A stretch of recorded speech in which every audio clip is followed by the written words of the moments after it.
My dear participants, please mute your microphone. All the participants requested to mute your microphone. It makes some disturbance. Thank you.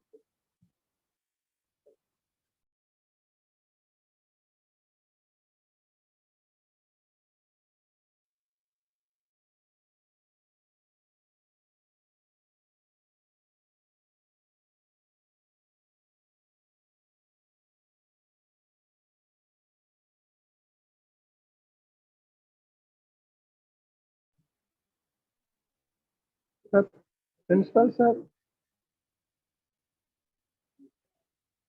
shall I start the program, sir? Just wait for a few minutes, huh? Okay, sir. Okay.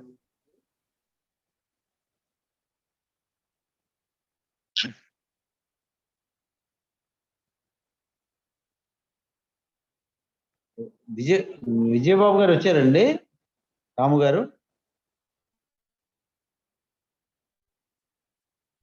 రాము గారు Sir, Vijay K అనే పేరు మీద వచ్చినట్టున్నారు sir. Vijay K. Principal garu, good afternoon. I am here. వచ్చారు sir. Sir. Good afternoon, sir. Good afternoon, sir. I am Ramaraju, sir, principal of the college, sir. Namaste. Sir.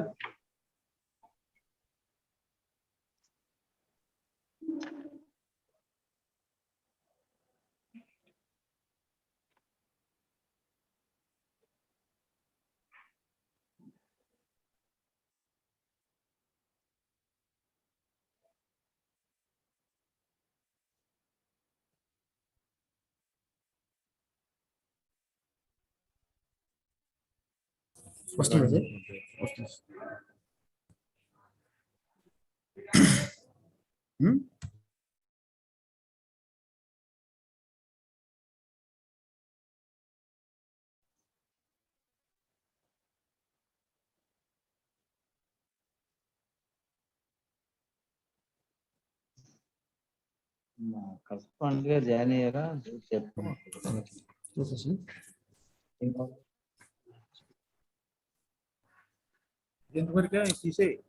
Okay okay రాము గారు start చేయండి sir.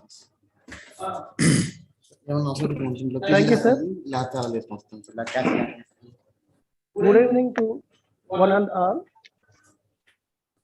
This is Dr. G. Ramu, Organizing Secretary, Coordinator IQAC, Sir CRD College, Eluru.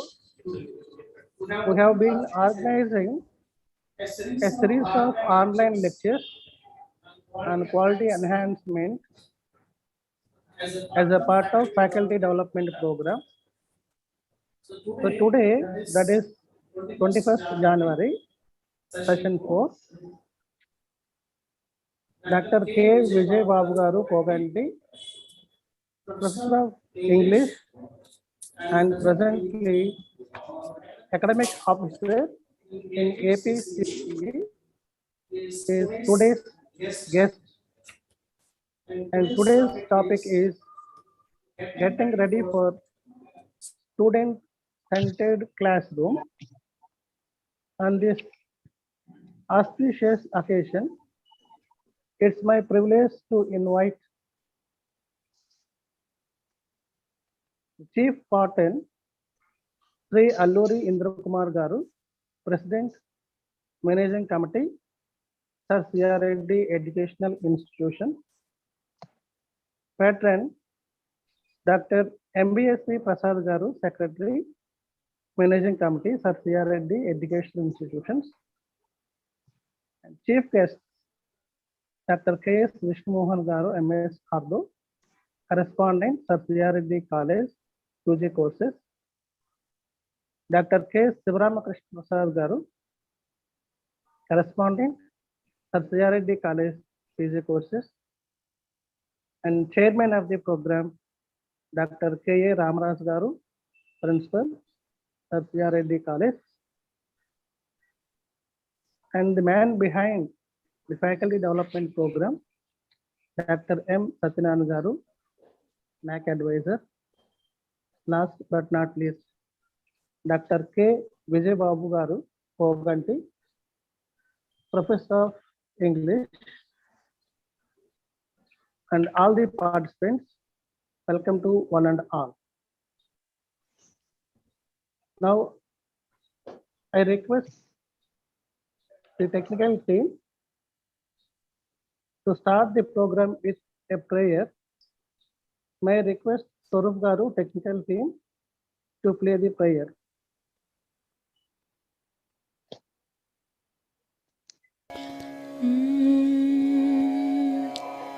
केयूराणि न भूषयन्ति पुरुषम् हारान चन्द्रोज्ज्वला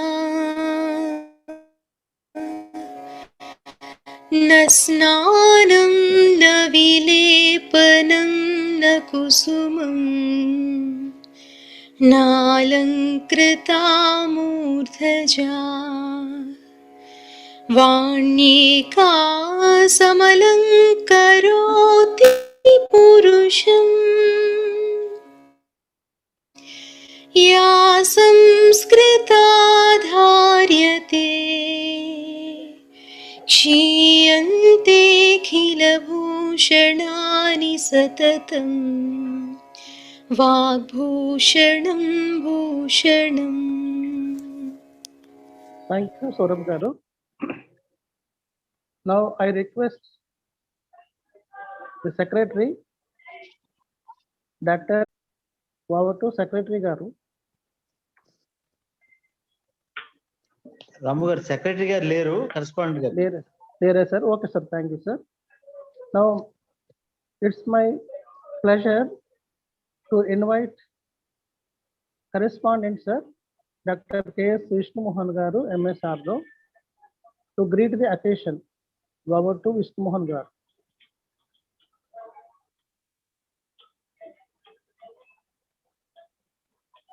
Good evening, Sir, one and all.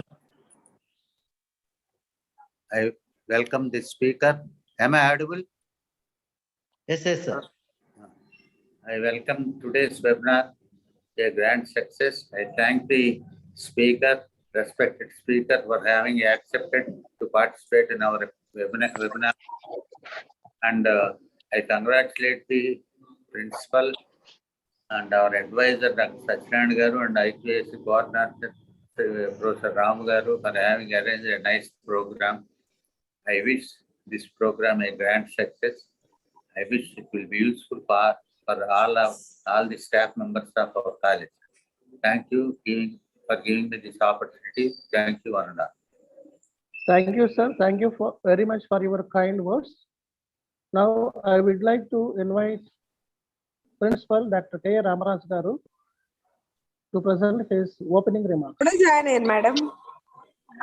Thank you, Ramu garu. Respected correspondent, Satyaredi College, Dr. K. Vishnu Mohan Garu. Respected IQAC coordinator, Dr. G. Ramu Garu. Respected NAC advisor, Dr. M. Satyanarayana Garu. Today's resource person, respected K. Vijay Babu Garu, professor in English. My dear colleagues and all the participants, a very good afternoon to you all. As a part of a series of webinar for FDP on quality enhancement, distinguished online lecture series, today it is a fourth lecture and the topic is getting ready for student-centered classroom. National Education Policy 2020 is pertinent to prepare our workforce for future needs of knowledge economy. In this view paradigm, student is at the center stage. Our curricula required to incorporate elements of critical thinking, design thinking, and cross-domain understanding to enable students to emphasize with end-user problems, ideate relevant innovations, and build prototypes. This certainly requires holistic and multidisciplinary education. Besides, the role of teacher is changing and challenging and expected technologically oriented and be responsible for student learning outcomes. Hence, it is imperative for the teacher of higher education teaching in blended learning model and a flipped classroom using online learning resources like NIMSET, NPTEL, EPG, NDL, etc.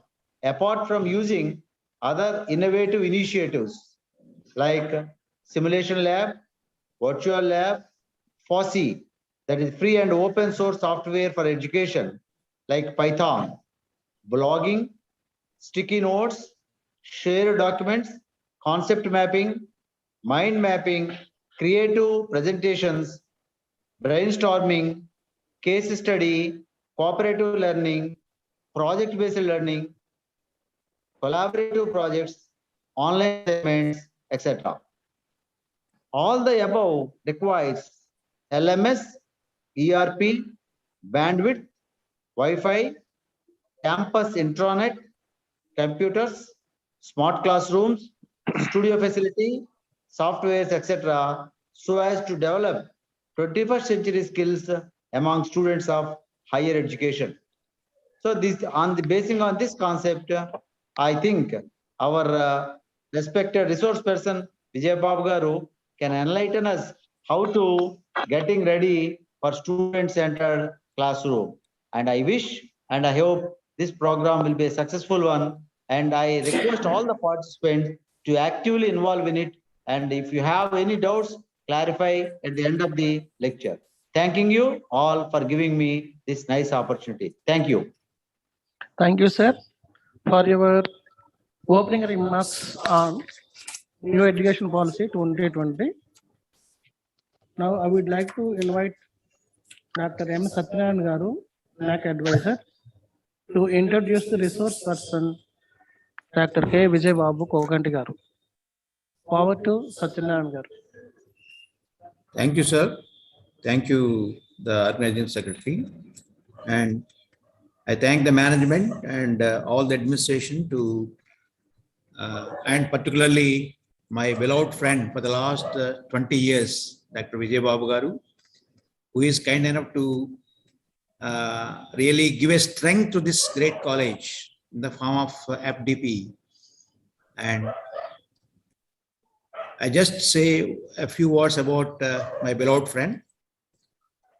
He has got PhD in the Indian English language literature and additional academic achievements in the form of very because he's a very silent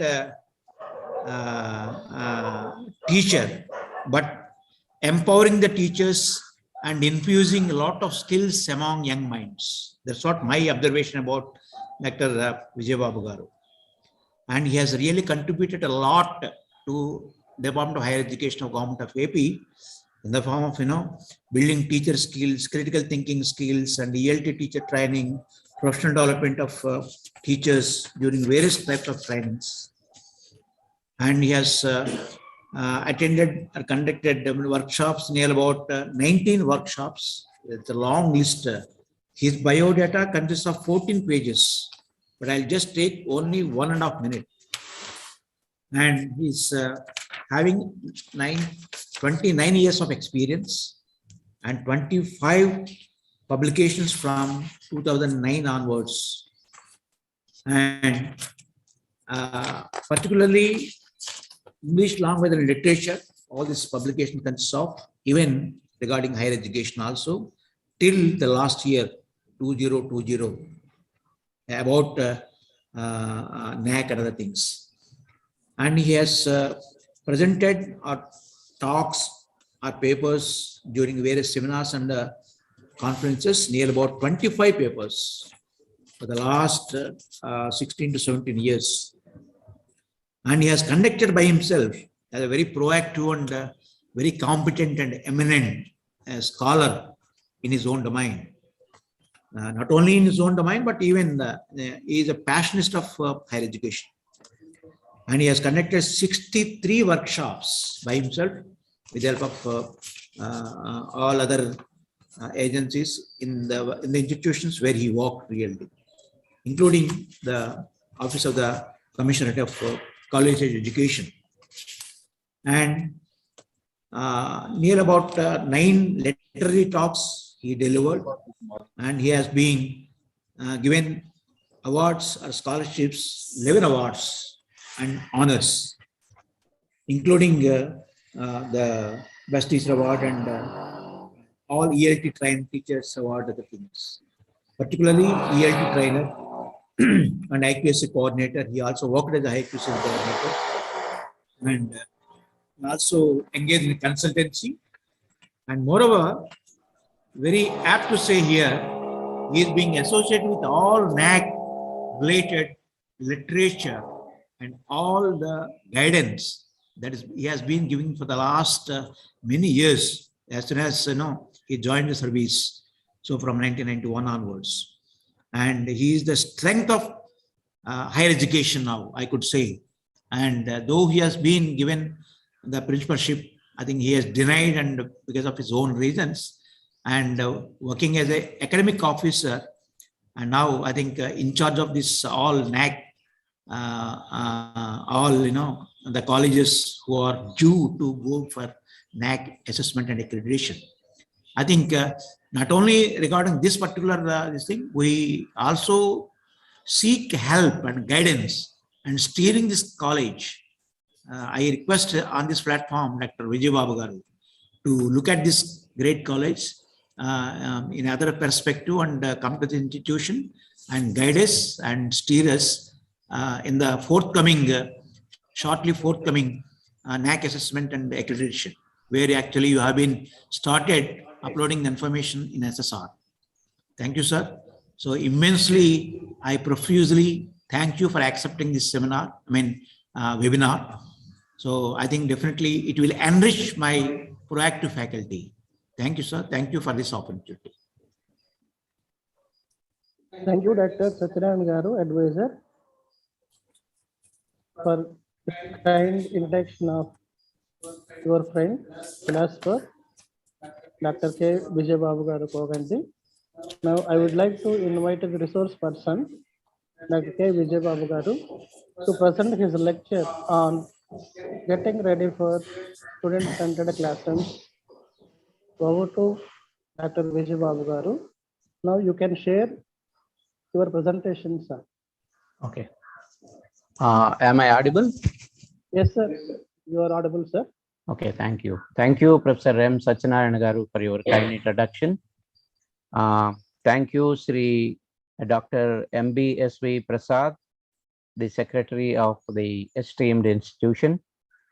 Thank Dr. K.S. Vishnu Mohan, correspondent of this great institution, and I thank Dr. K.A. Ramaraj Garu, the principal of this institution.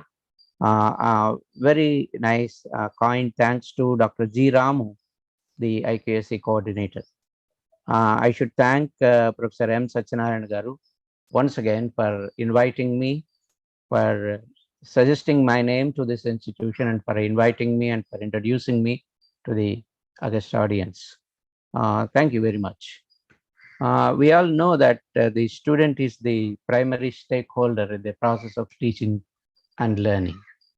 And all the institutions which are progressing towards accreditation and assessment by NAC have recognized that the student-centered methods are the most immediate need of this hour. That's why when Professor M. Satyanarayana Garu asked me, what would be your topic for the session, I immediately shared with him that I would be talking about the student-centered classrooms because it is the mandate of the hour. Right, I am going to share my interactive session. I'm going to share my screen right now. And as this is an interactive session, I request the participants to interact as and when possible, and as and when you are asked some questions, and make it an interesting one. I do understand that at 4 o'clock you will all be tired after a lot of classwork, but I would like to make it as interesting as possible, because every session becomes interesting only with the participation and involvement of the audience, right? That's why let me share some of my experiences, and I would like to share some of the important aspects of student-centered classrooms and how you can get ready for the student-centered classroom as a facilitator. Of late, everybody has been talking about the word facilitator, and who is a facilitator and what does he do? These are the aspects we are going to talk about, right? Am I audible, sir? Sir, yes, sir, you are audible, sir. Sir, you are audible. Just a minute. Can you share? Can you see the screen also? Yes, sir, yes. Move Fine. move the slide, sir. Okay, you can see it, right? At present, empty slide is there. First slide, empty slide is visible. Right now, Still like that. can you see this? Next one, sir. Next one. Second onwards. Yeah, can you see this? No, sir. No. Yes, I moved it. No, still No, not. Still not. From the second side, no? Yeah. Can you see it now? I moved it to the third one also. No, actually, it's not moving, sir, actually. But I could see that, it's not me moved. Okay, just a minute. Just a minute. You just all. Just a minute, sir. 1 minute.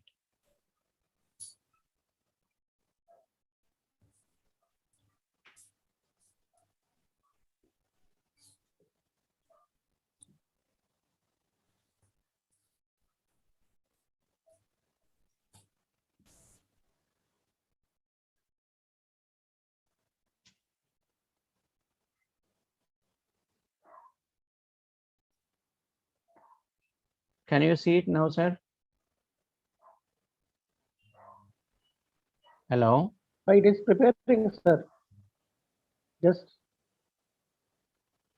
I think it is, there are Yes, some yes, issues sir. with the. Yes, sir. Yes. Now Okay, it can is you see visible. the slide correctly? Yes, sir. Yes, sir. Okay, fine. Thank you. Thank Thank you, you. Ramgaru. Right, the session is on getting ready for the student-centered classroom. Okay, I'm going to share some slides and pictures with you.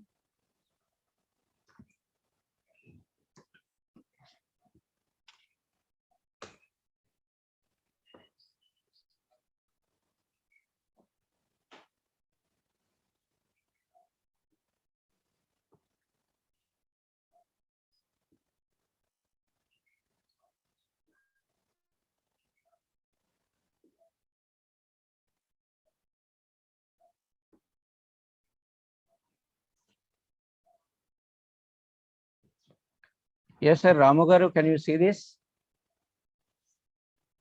No, sir. No, sir.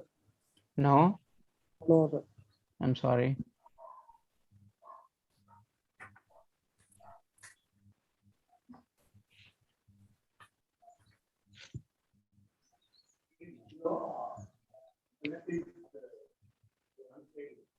Can you see this now, sir? No, sir. Excuse me.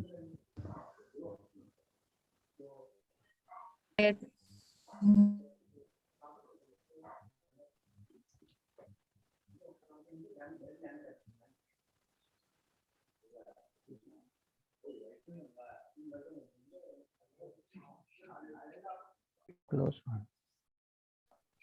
Sir, Can you see the blank side? no, sir. Swarup garu. అదే అదే మీరు చెప్పండి సార్కి పంపించమని. దేనికి పంపించాలి? దేనికి పంపించాలి? చాట్ బాక్స్ లో పెడతారా?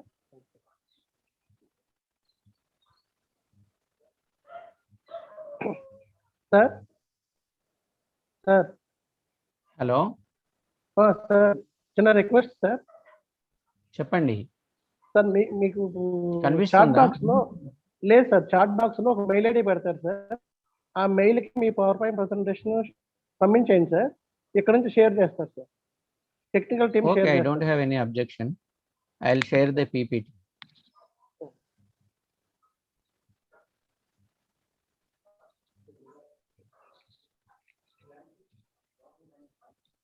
Swarup at Sir Oh. C.R. Reddy College. Yes, sir. Okay, just a minute.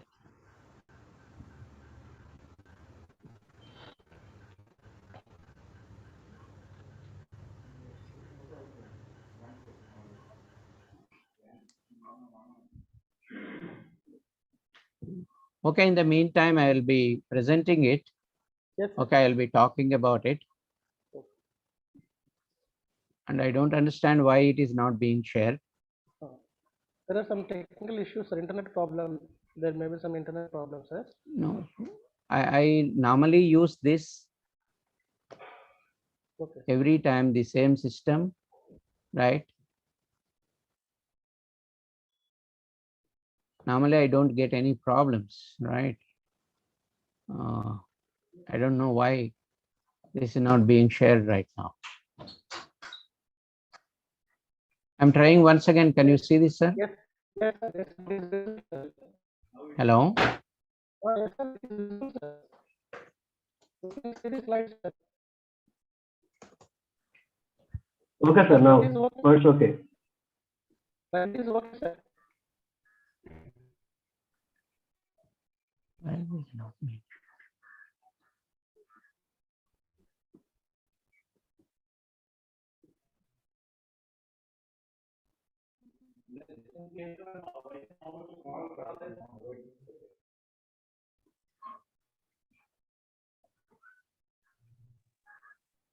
Sir, we are not getting audio.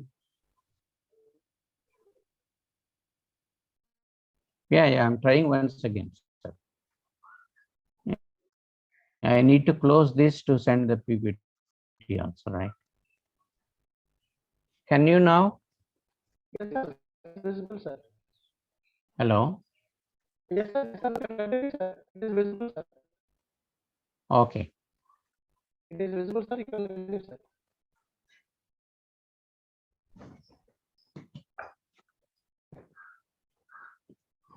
It's not moving.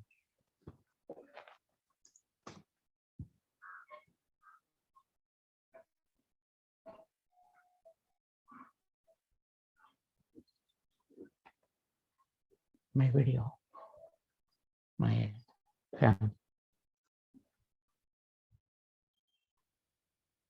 Okay. Yes, sir. We got second slide, sir. Okay, you got it now? Yes, sir. Yes, sir. Can you see the goals of the workshop? Yes, sir. Yes, sir. Okay. I'm going to share with you some of the student-centered activities that address the diverse understanding levels, intelligences, and learning styles of the learners. And I'm going to connect this with Bloom's taxonomy and Howard Gardner's learning styles, and how we can understand the needs of the learner and how we can address those needs through student-centered activities and methods. I'm also going to focus some light on the LOT and HOT activities, that is the lower order thinking activities and higher order thinking activities.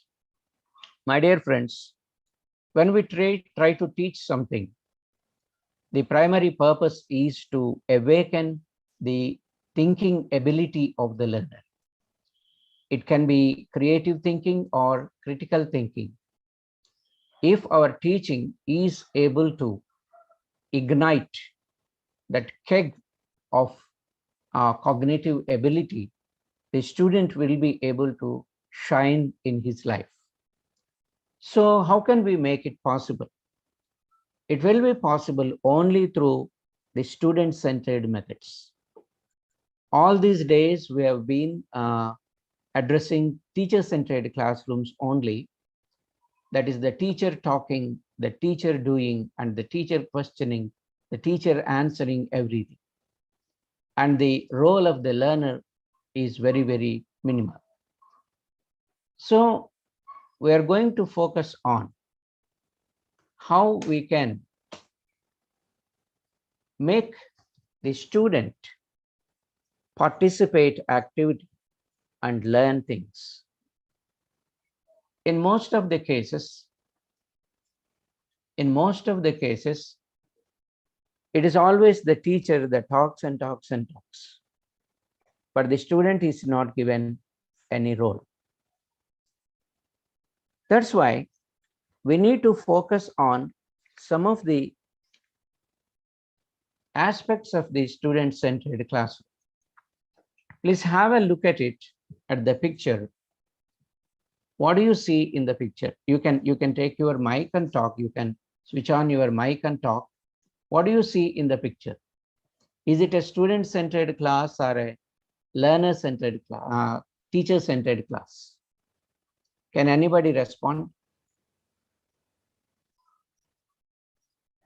It seems to be student-centered class, sir. There is interaction with students. Very good. Can you increase your volume, please? Sir, it is student-centric diagram, sir. There is Wonderful. an interaction. There is an interaction between teacher and students directly. Yes, It is not exactly one-way right. process. It seems to be two-way process, sir. Yeah. Okay, you see this slide. What do you see here? It is also It is a also sharing the teacher-centered class information. or a student-centered class?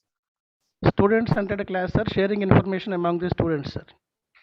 What is the teacher doing there?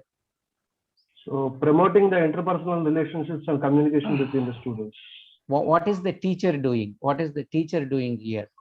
He is observing and how they are presenting their visual views and thoughts. Yeah, he is observing, right? Yeah. The teacher is observing. In the Teacher is trying previous to slide, elevate.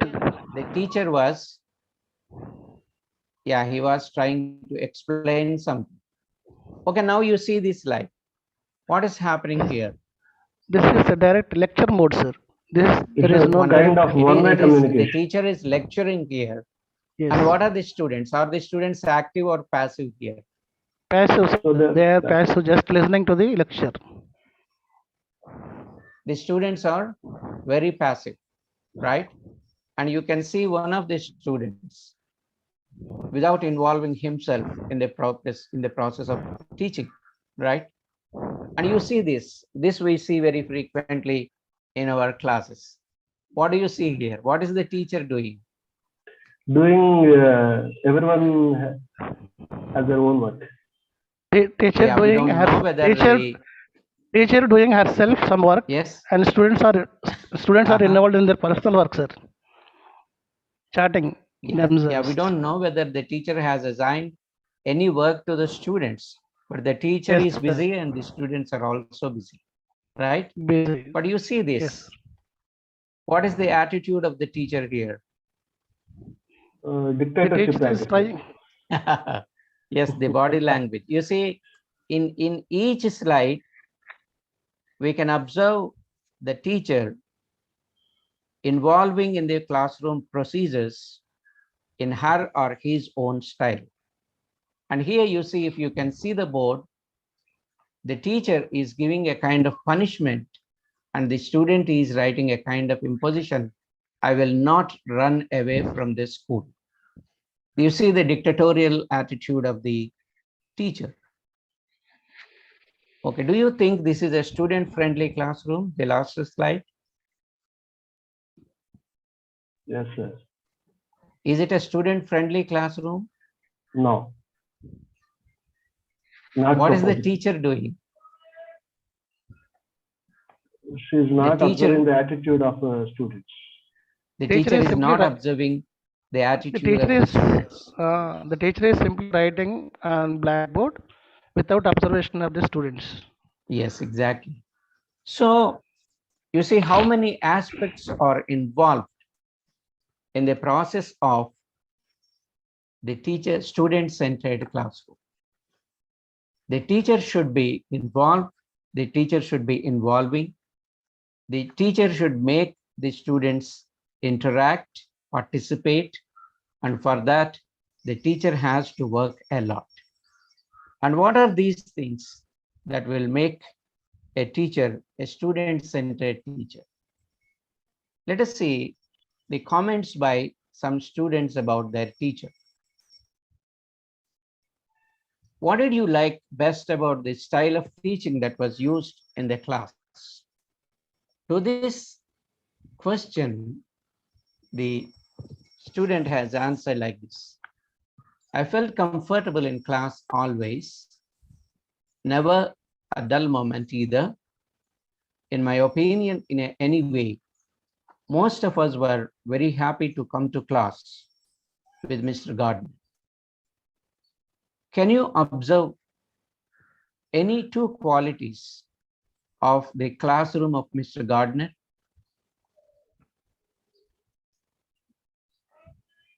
Please read the comments silently and tell me.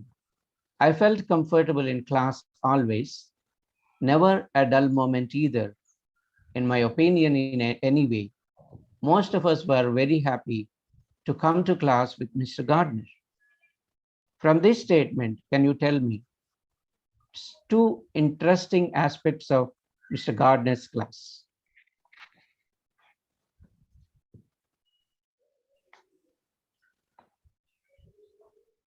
Any two aspects?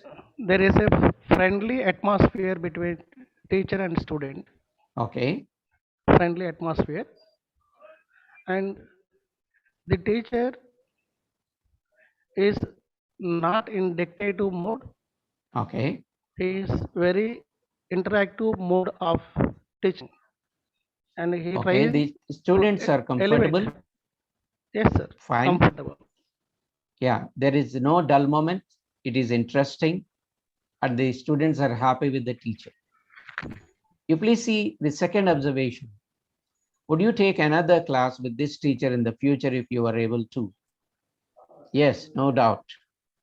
He never got loud or angry, but we respected him more from his style, which is chill and relaxed. What are the qualities of a student-centered teacher? Pleasant atmosphere from the faculty members. Yes, he is never angry, he is never loud, and the students respected him for his nice behavior. Okay, yes, let's get into this. You know well, and as the principal has presented, there is a paradigm shift from the teacher-centered class to the student-centered class. In the teacher-centered class, the teacher acts as the sage on the stage. It means that the teacher only knows everything about everything, and whatever the teacher says is the ultimate word. But here, let us try to find out some differences between the teacher-centered class and the student-centered class. In the teacher-centered class, the knowledge is transmitted from the professor to students because the teacher only talks and talks and talks.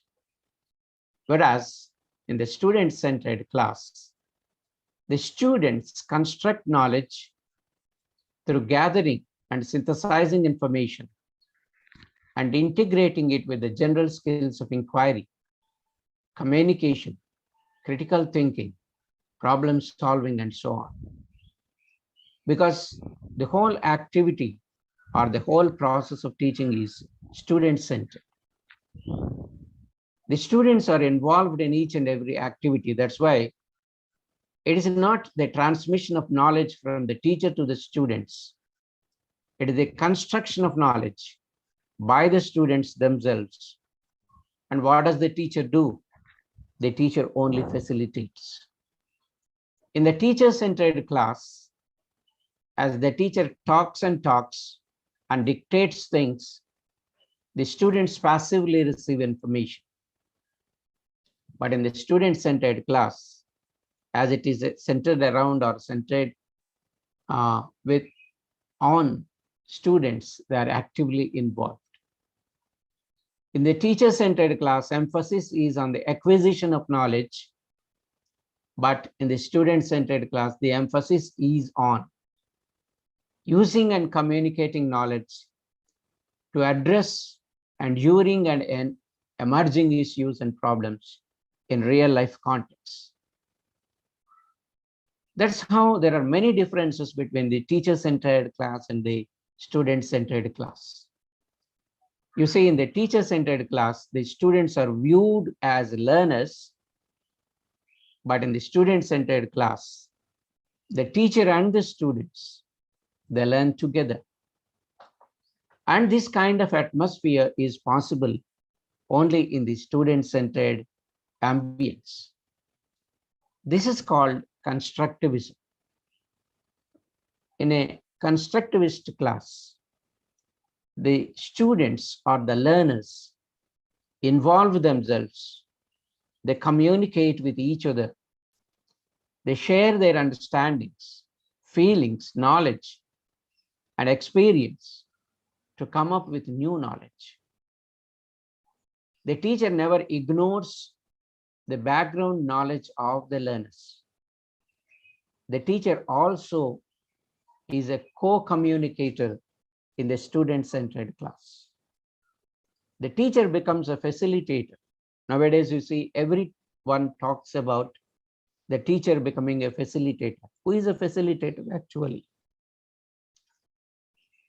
The teacher should not be dictating everything and should not be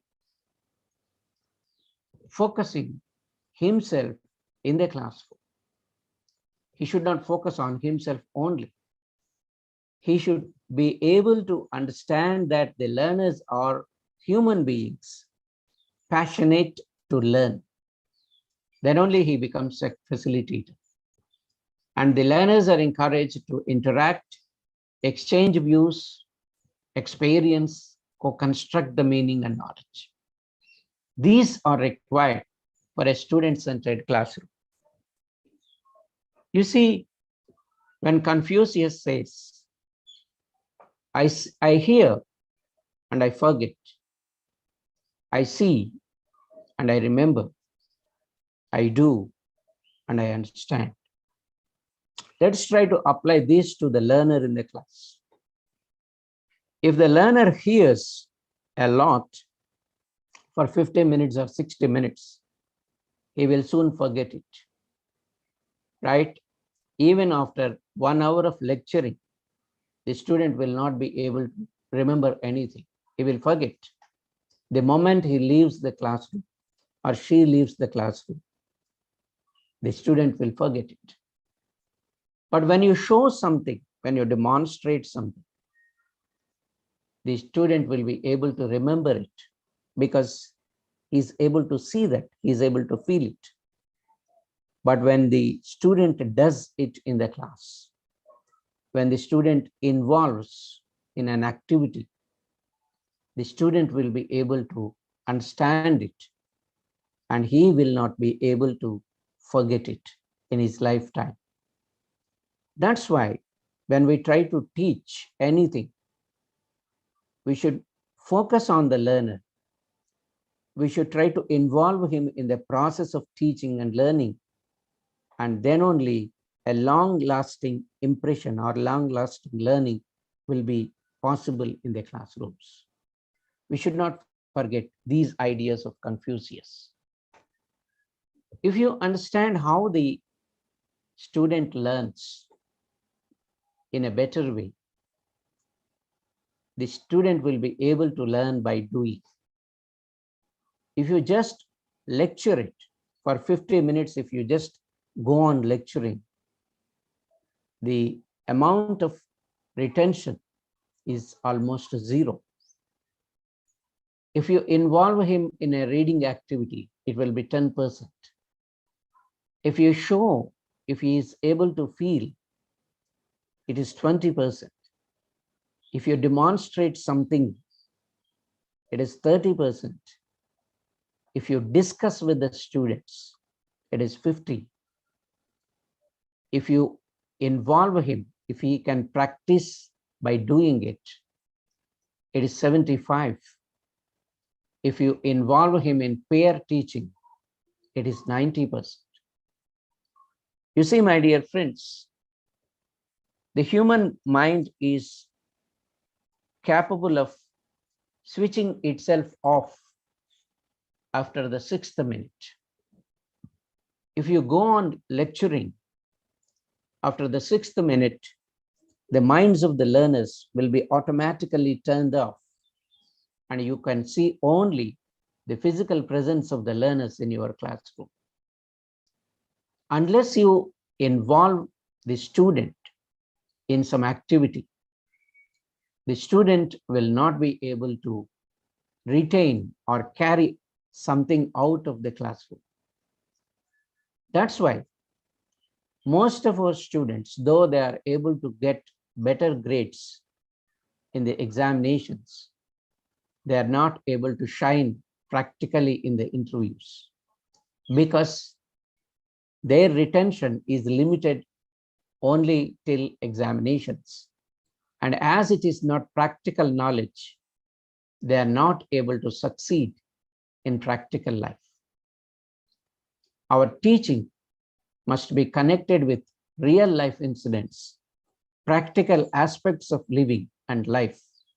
Then only the knowledge that is taken by the student in the classroom will be practically useful. So what should the teacher do for a student-centered class? The first thing is planning. He should prepare himself. He or she should prepare himself or herself. Plan a lesson plan. Very carefully, he should plan the lesson with identified goals and objectives and decide how he is going to take the plan through what kind of activities into the class. And then he should act. He should involve the students in real tasks and observe how experience is gained concretely. And then he should observe about the feelings. He should note down the results of the interactions, and he should brood on his own techniques and presentations. He must be able to analyze and then reflect on his or her teaching. Identify the achievements, outstanding issues, personal strengths and challenges, where he has succeeded, where he has failed, where he is able to attract the students. He has to evaluate the actions, synthesize, and again replan. This kind of cycle, planning, acting, observing, and reflecting on his own performance in the class, this will make us better teachers, better student-centered teachers. Benjamin Bloom, in his observations on learning, observed 6 stages. How the learner will try to attain knowledge, from knowledge to creation. Now, what are the different stages in the process of learning? First step is knowledge, where the students know about new things. And then they try to understand, they try to apply, and then analyze, synthesize, and then they try to create or evaluate their learning. And all our lesson plans, all our activities They must be in association with this pyramid of Bloom's taxonomy. All our lesson plans, they should also focus on this Bloom's pyramid of learning. In the revised process of taxonomy, Bloom renames. Please observe the pyramid once. It is knowledge, comprehension, application, analysis, synthesis, and evaluation. In the revised one, it is remembering. The student passes through all the stages. He remembers the background knowledge. He tries to understand the new knowledge, tries to apply, analyze, evaluate, and finally, he will be able to create a new thing. The first two steps belong to the lower order thinking levels. Remembering and understanding, they belong to the lower order thinking levels. And then applying, analyzing, evaluating, and creation, these are all higher order thinking skills. In most of our teacher-centered classes, the focus will be on remembering and understanding, and the top four skills are normally ignored. That's why most of our students are not able to succeed practically in life. They cannot apply skills. They cannot analyze. You see, in a language class, the students come to learn the skills for spoken English or speaking or writing. We focus on remembering and understanding, and the student fails to apply that, analyze the errors, evaluate himself or his knowledge, and then he will not be able to produce anything. But in the student-centered class, all these steps will be possible because the students will be involved in activities and they try to apply them in groups, and then they will analyze, evaluate, and they try to create in the form of projects. That's why Bloom's taxonomy should be properly understood before the teacher walks into the student-centered class. And before that, the teacher should also understand the learning styles of the students. Each learner is precious. Each learner has a particular learning style. You have a learning style and I have a learning style. If you observe your children at home, they also have different learning styles. What is a learning style? A learning style is the approach of taking in things, organizing things, and processing the information. To do these things, to do or perform these tasks, assimilation, organization, and processing information, we need a style. We have a learning style. And these learning styles involve educating methods, which are particular to an individual to learn his or her best.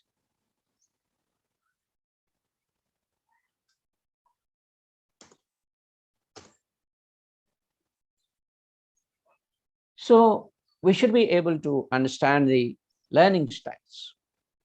Let us observe this cartoon.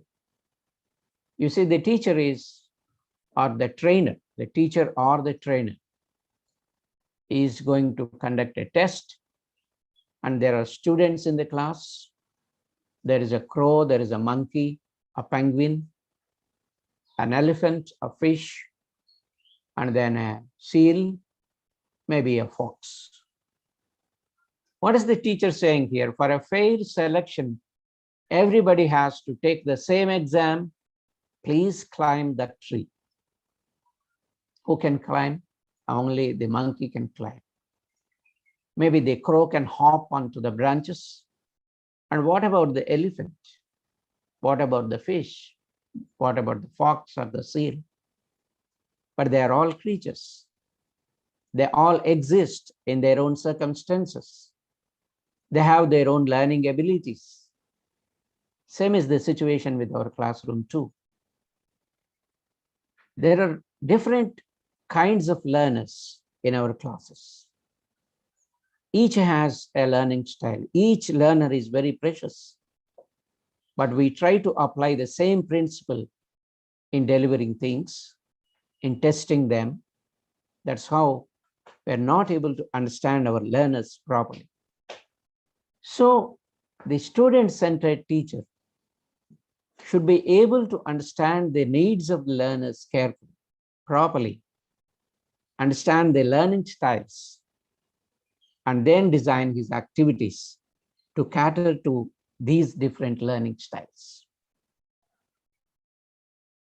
There are different learning styles, right? Fleming observes a walk model. There are visual learners, auditory learners, reading, writing learners, and kinesthetic learners. You know well, you can also place yourself in the circle, whether you are a visual learner or auditory learner, reading, writing learner, or a kinesthetic learner. What are these learning styles? Let us try to observe them.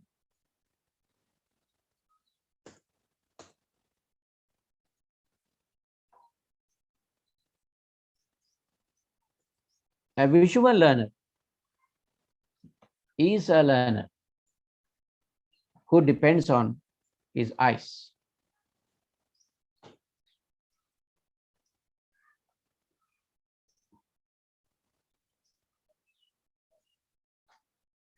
You see, he has to see things with his own eyes. Then only he will be able to learn. He has to see the pictures or the plans or charts or diagrams. If you talk about a film, he cannot understand, but he has to see that. And then he must watch, or she must watch, the demonstrations. And if you ask the learner to memorize, the learner needs to visualize it. The learner needs to see that, visualize in his mind. And you see some of the students in the class, when you give notes, when you teach something, they will be drawing, they will be writing, doodling in their notebooks. And they like making illustrations, concept maps. So they have to see, they have to visualize the pictures in the form of pictures, charts or diagrams. You know, if you give them a route map, the visual learner will try to draw it immediately. The learner needs eyes to see and visualize. That is a visual learner. You see, almost 60% of us are visual learners. And then there are, you see, if you talk about a concept map, the visual learner will be making a concept map in his mind or on the paper. And there are auditory learners, auditory, related to your ears. They need to listen. They need to listen to the lectures. They don't prefer reading books.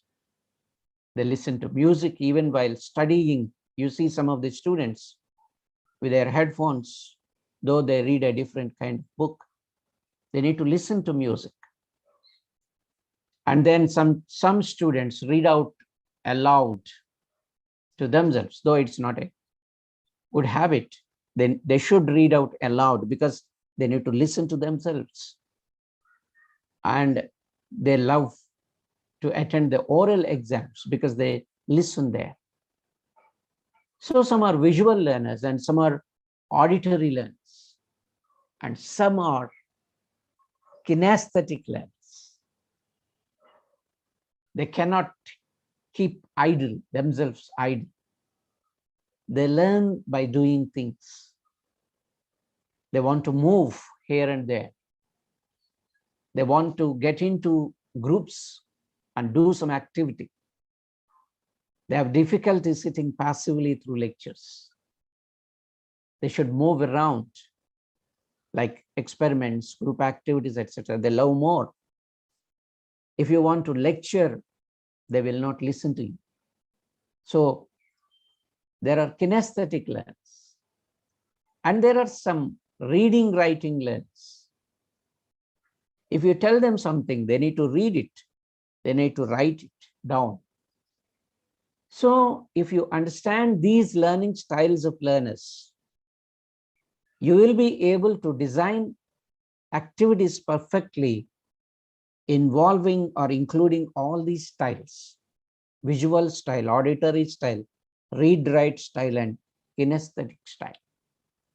Then your activities will be able to attract all kinds of learners in the class. And based on this, the intelligences will flourish. You see, some are picture smart, they are visual learners. And the auditory learners are music smart. They listen, they enjoy, and they learn. Some are body smart, kinesthetic. And some are people smart. You see, when you involve them in groups, and their interpersonal intelligences they do have, and they learn more. And some have linguistic intelligences. They are good at their words. They write and they speak well. And some are mathematical, logic smart. Some are naturalistic, nature smart. They prefer subjects like botany, etc. And some are intrapersonal. They cannot mingle with others. They're self-smart.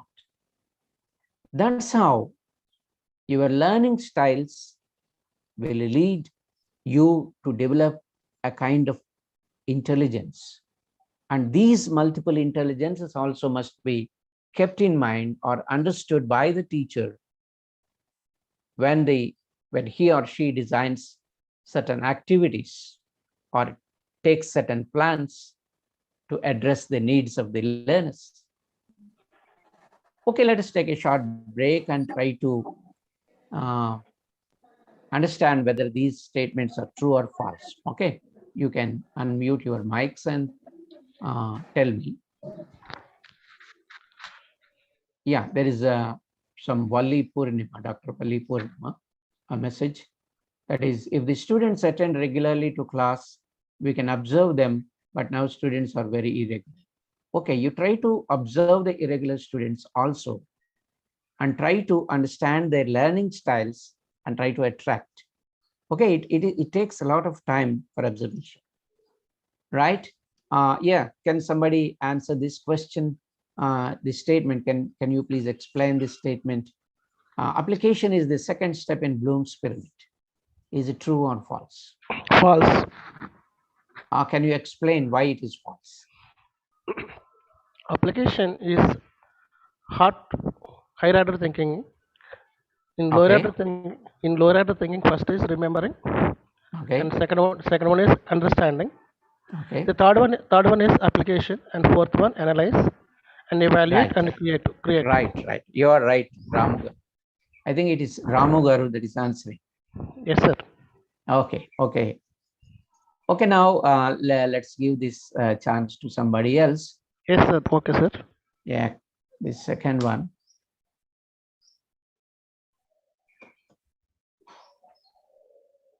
One minute. Yeah. The second one is evaluation means testing in the revised edition of Bloom's taxonomy. Evaluation means testing in the revised edition of Bloom's taxonomy. Can somebody respond, please? Can somebody? Sir, actually, evaluation is a process of identifying the gaps. It's not a kind of testing. Testing is nothing but checking the results whether it is right or wrong. But the role of faculty is not. Yeah, Panikumar Gaur, in the revised edition of Bloom's taxonomy, what does evaluation exactly correspond to or mean?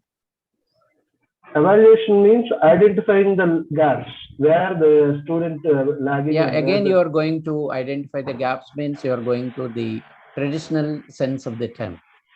In Bloom's revised taxonomy, it corresponds with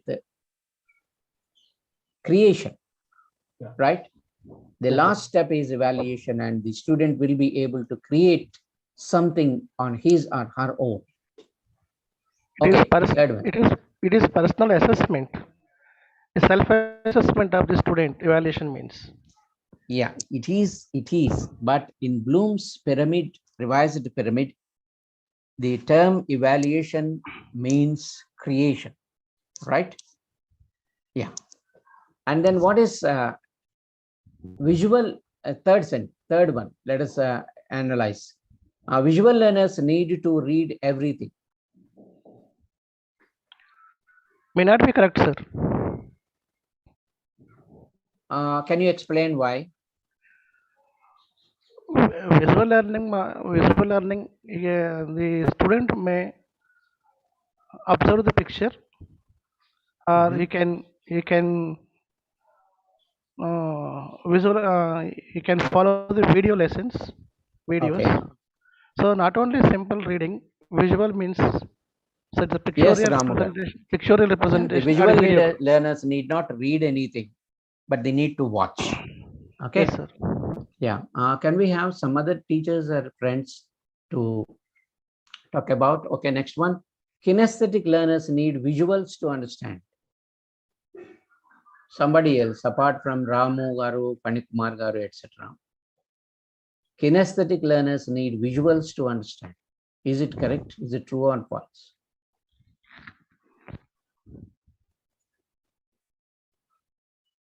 Kinesthetic learners. You see, they want to be involved in group activities. They want to move, right? Do they need visuals to understand? It is false, sir. Okay, they primarily need movement. Okay. Yes, sir. Movement. Fine. So, to make a class a student-centered one, we need to plan an activity-based lesson. Do you have any ideas about the PWP model? Anybody, any friends, please? Do you have any idea about the activity-based lesson plans and the PWP model of a lesson?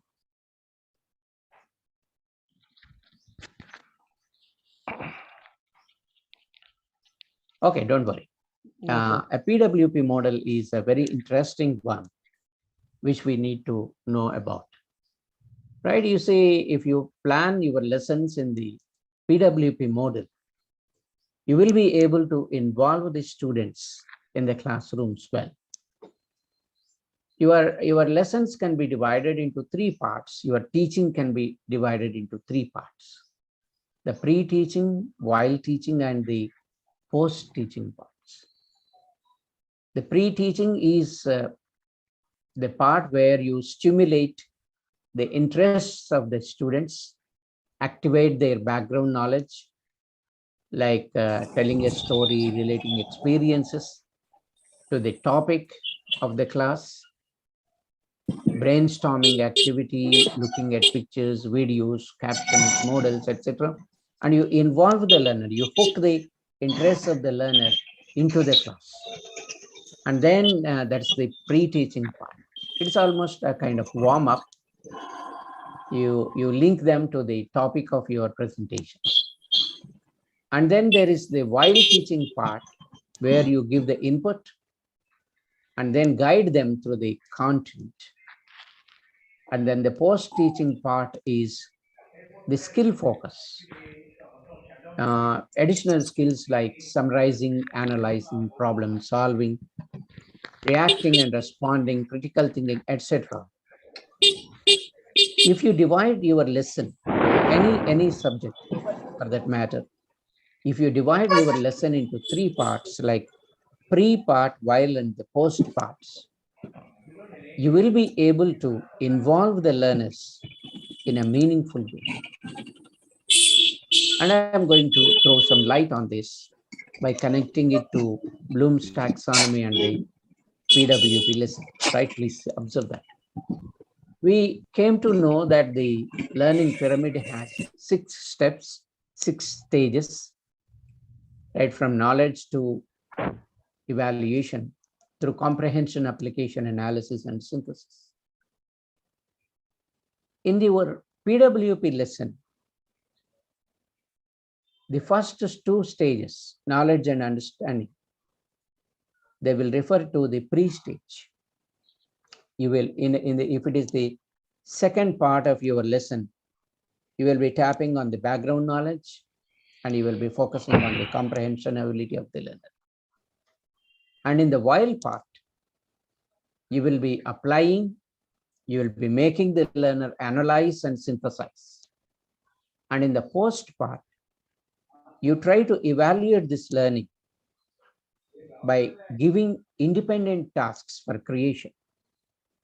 So if you understand the Bloom's pyramid carefully, you will be able to plan the PWP lesson in an interesting way. When you club these two, Bloom's taxonomy and the PWP lesson plan, you will be able to involve the learners 100% in the class. Let's have a small test. Okay, what is PWP method? Just now we talked about it. This is a kind of reinforcing, right? Okay, what is PWP method? Can somebody answer?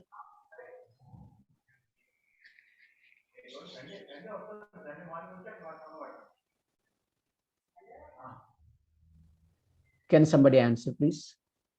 What is PWP method?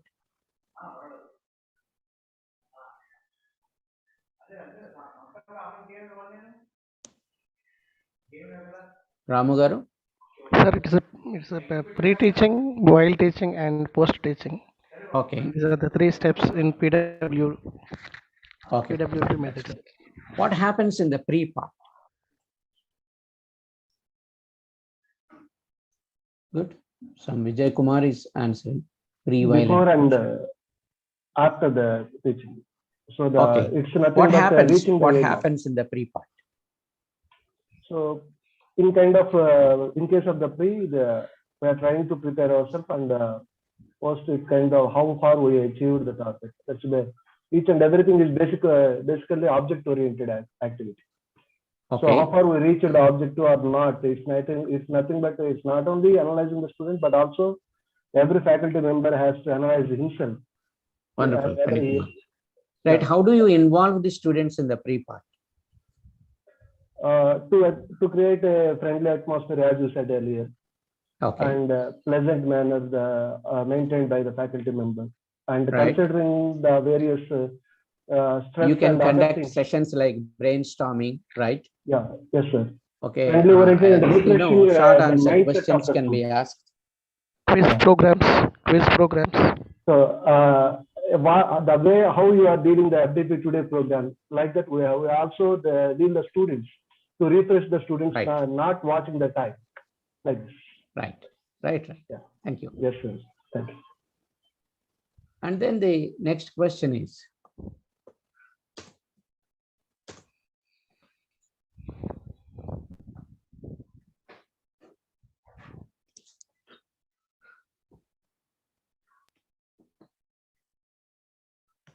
while part in the lesson plan focuses on what? Can somebody respond apart from Sri Panikumar and Ramugar? Can somebody else? What happens in the while part? While in the while part, the listener will be the active listener, and there will be posed a few questions to involve him in the class. To what extent? What will be taught, right? While teaching part, what will be done in the while teaching part? He will be asked, he will be listening the class, and has understood the concept, and there will be brainstorming about the concept, like what will happen in the next, how Yeah, all these yeah. things will come I'm to going to add battlefield. something more. Right, in the while part, there will be the presentation of the content or the subject the student has to learn in different forms of activities. And the student's active learning takes place in the while part. Okay. And then we talk about the post part, right? Why should a lesson plan include the post part? Why should a lesson plan include the post part? What happens if there is no post part in the lesson? A lesson plan should be needed.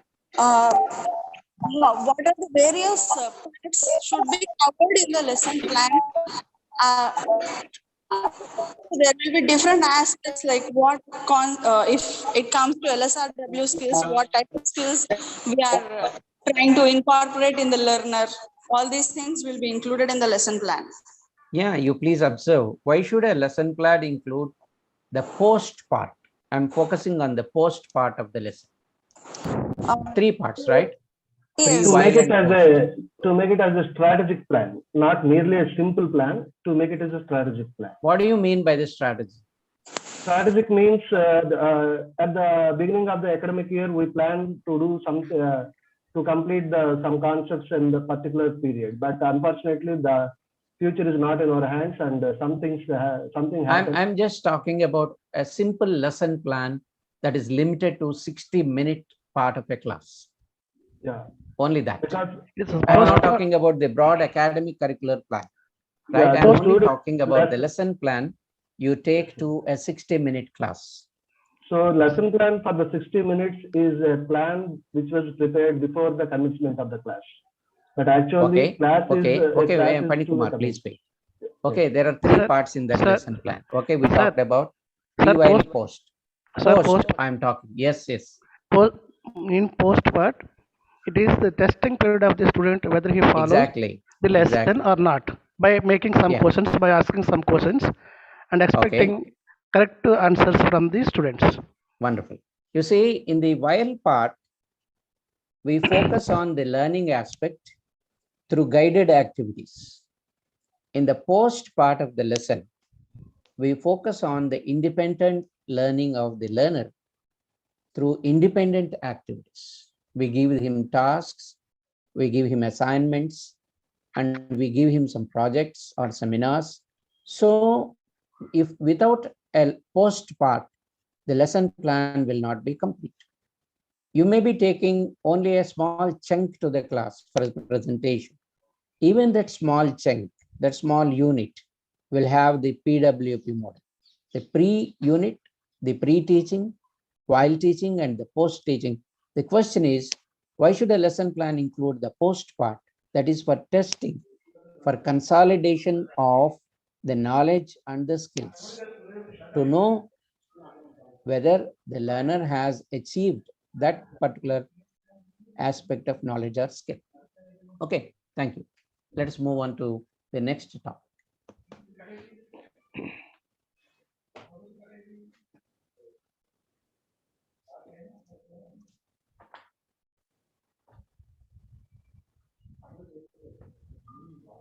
Yeah. So to make our class a student-centered class, we need to adopt certain teaching methods like the Socratic teaching, the workshop method, the Bloom's twist, activity-based teaching, or the TPS, think, pair, and share, or small group method. You know, Socrates used to ask many questions. Through open-ended questions, you develop the knowledge of the learner. It doesn't mean that you should not teach anything, you should not offer any input. You have to give the input, and after sharing the input with the learner, you need to brood on that. You need to ask as many questions as possible to involve the learner in the process of learning through discussion.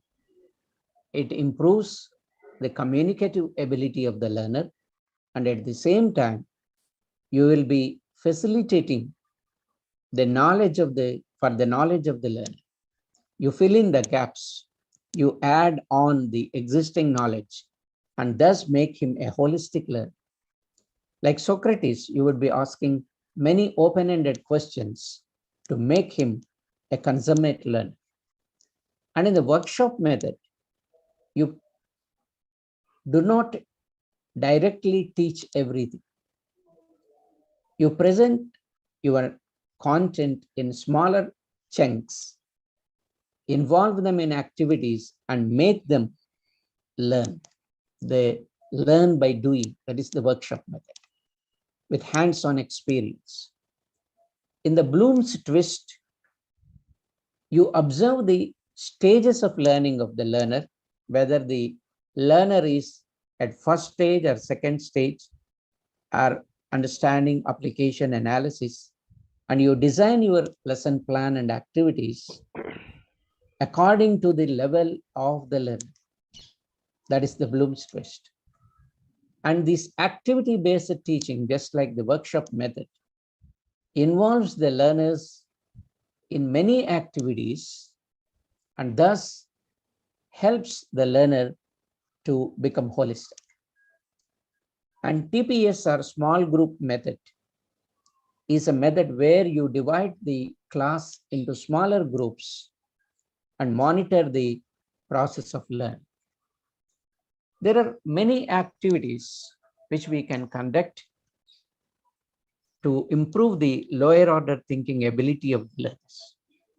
And some of these activities can be conducted for HOT also, like brainstorming sessions, mind mapping, the KWL chart, the comprehension check questions, multiple choice questions, picture or definition clues, the jigsaw method, the picture description method, filling the clauses, matching activities, missing links or steps, naming the parts, offering jumbled pictures, jumbled concepts for reorganization. You see, all these activities, they focus on the knowledge part, the understanding part, and some of these will focus on application and analysis also. But these are primarily used for the lower order thinking skill activities. That is the understanding, remembering, and understanding. I think some of you have some fair idea about these topics, right? I'm not going to test you here, but I'm going to share very quickly what happens. This is a brainstorm.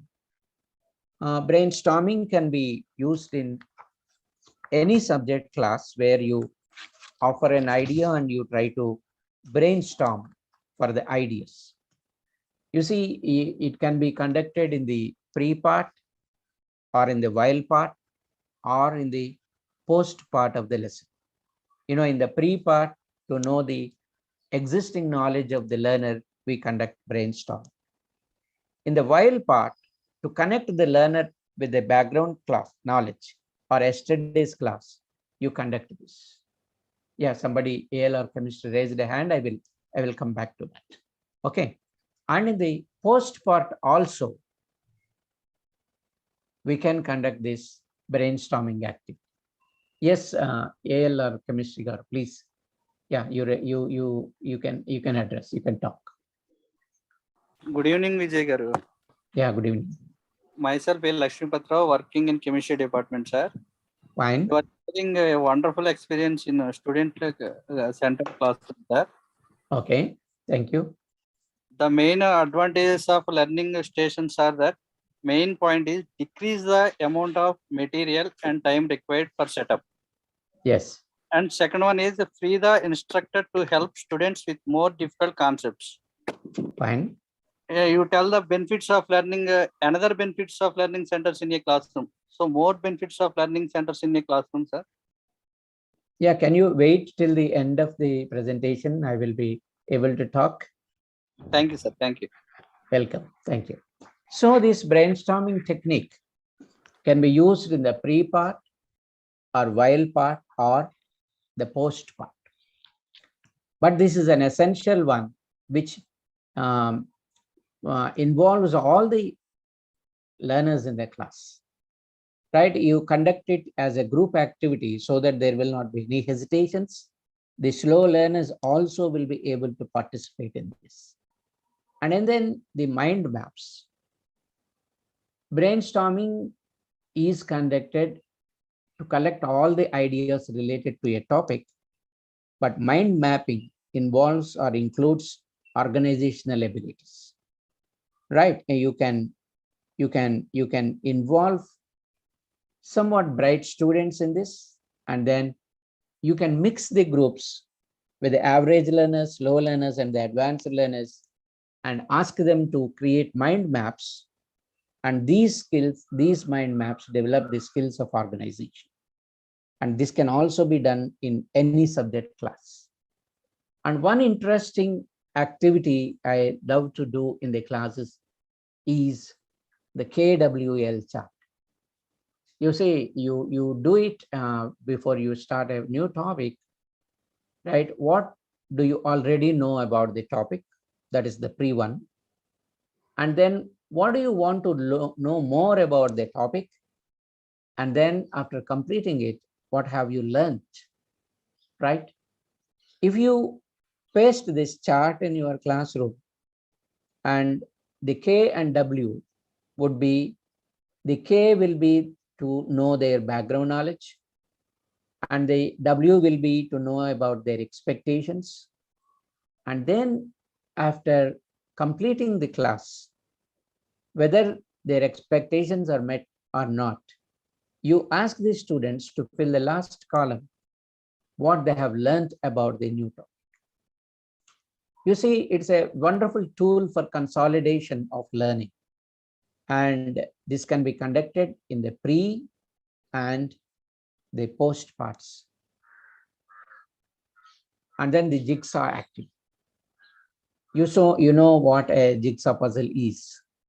You must be observing your kids or your small children's. Your daughters or sons would be doing this jigsaw puzzle at home. And why should not we use the same technique in the class? Can somebody explain this jigsaw puzzle, how children solve the jigsaw puzzle? Can somebody explain it, please? What do the children do to solve this puzzle? What kind of skills or what skills are addressed in this activity? Can somebody talk? Anyone, please? It is a construction, sir. Constructing Wonderful. the map. It's a kind of construction, right? Construction. Good. Right? How can you apply this to the classroom situation? Can we apply this first of all? Can we apply this technique to the class situation? The content you deliver or the subject matter related to a particular topic you deliver, you make them into pieces and ask them to organize the jumbled things, the jumbled steps of a class. It can be any class, maybe a language class or a science class or any class. After teaching, after giving the input, you jumble the input and ask them to reorganize. This develops a kind of application, analysis, and synthesis. This can be done. And then filling the clauses. This is another interesting activity I use in my classes. It's not just the language class, it is any class. That's why I brought an example with the subject of magnetism, physics, right? You see, you may think this is only meant for small kids. No. Even in your first and second years, or even in your final year degree classes, you can implement this activity. After completing a particular topic, prepare 5 or 6 paragraphs with clauses, with gaps, with suitable terminology. The learner will be focusing or learning the new terminology, and he will be applying, analyzing and synthesizing things, and he will be creating it also. So filling the clauses, this is one interesting activity we can use. You see, it is not just lecturing every day in the class. You use one activity in a class, right? And for example, name the parts activity, right? And you can, it is the first one is the voltmeter, right? And it can be given and the students will be able to name it, name the parts. Just like the students of botany name the plant anatomy, or the zoology students talk about this. This can be done in any class, this kind of activity. And the other activity is matching. You see, what is this subject? Can somebody name the subject of it? Prime Minister, gross domestic, quota, land reforms, subsidy. What are these terms related to? Tell me. Anybody can, right? I chose it from the text of economics, right? You can give a matching activity. It develops knowledge, understanding, application, analysis, and synthesis. With small activities, by dividing the students into small groups, you give these close cards or the matching cards, and they can be involved in several activities.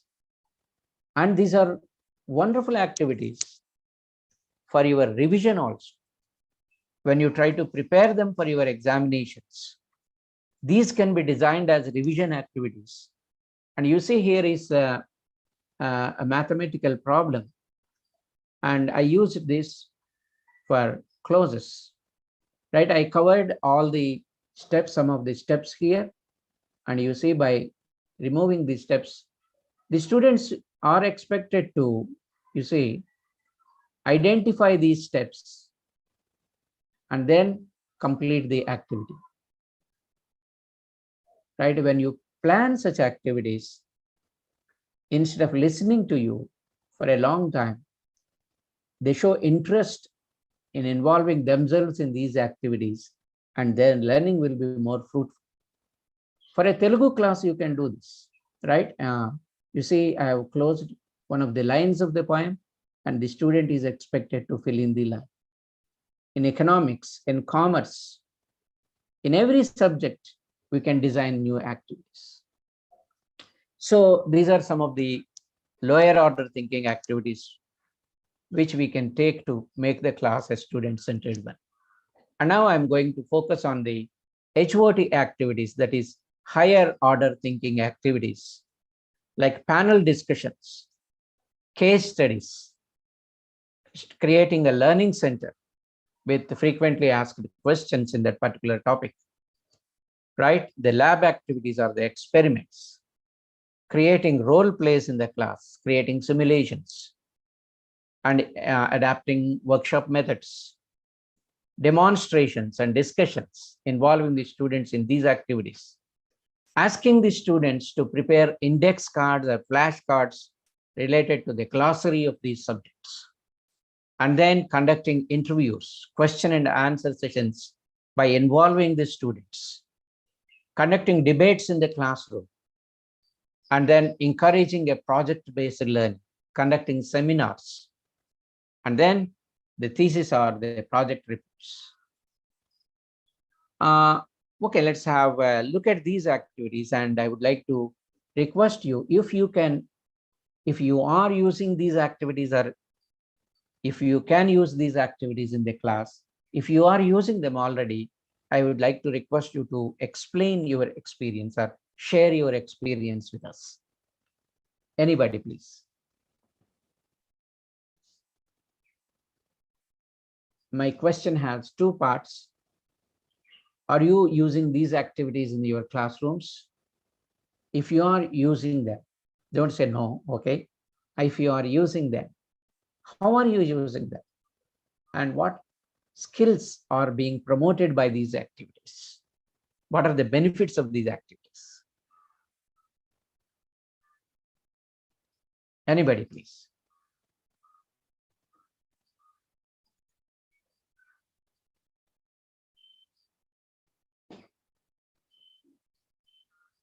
Okay.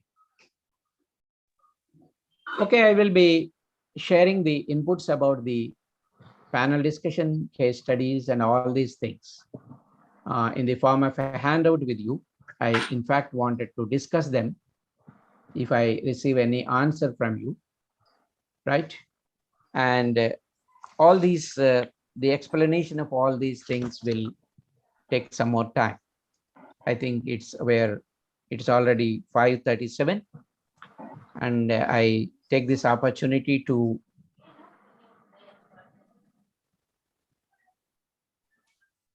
thank our secretary and correspondent and our advisor, Professor M. Satyanarayana Garu, and then the IQAC coordinator for giving me this opportunity, right? There are some responses here. If the students attend regularly to class, we can observe.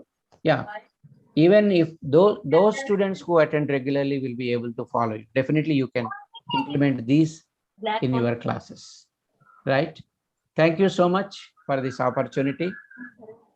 Thank the IQAC coordinator for this coordination, and thank you all. See you later. Thank you very much. Thank you, sir. Thank you very much for your valuable information regarding the student-centered classroom methods. We are very, very happy. And we also participated not as passive, active mode in your lecture, sir. So now I would like to invite Panikumar Garu to present vote of thanks. Panikumar Garu. Over to Panikumar. Yes, sir. So it's a fantastic and pleasant presentation which refresh each and every minute by minute and topic by topic. And also the beautiful sign of engagement of this session is highlighted by the prayer at the beginning of the session. And practically, the practicality of the content delivered by the faculty supports and strengthens the statement that teacher is the builder of the nation. As you said, lecture is not a mechanical activity and it must be an inspirational to build our next generation. I'm feeling that the words which I learned till the date is not sufficient to express how your demonstration inspired and influenced me, sir. Truly saying. Before presenting vote of thanks, let me obediently present myself as I'm B.V.R.T. Panikumar, working as assistant professor in the Department of Commerce. We are very fortunate to have an acceptance from you possessing a potential victorious name as Dr. Vijay Babu Koganti. The name which you possess, Vijay, is itself indicates that you totally smashed the sessions. So it's a legendary and distinguished multidisciplinary personality and feeling as an apt person for today's FDP on getting ready for the student-centered classroom. We assure that we never and ever forget and always remember your valuable lecture. In a discussion mode, the way how you injected the content facilitate us to understand in a better way. Thank you very much for a nice presentation to all the faculty members, because the faculty is a person who teach, right? All the faculty members of college becomes like a students of your session. You really make and sensitize who must be like a faculty member. Thank you very much for your wonderful presentation. And also we convey our sincere thanks to our management to bring such an eminent personalities from various disciplinaries, which may equip us to make a good faculty member from the CRR institutions. Thanks to our management, and also and sincerely thanks to our principal sir for arranging such a wonderful programs.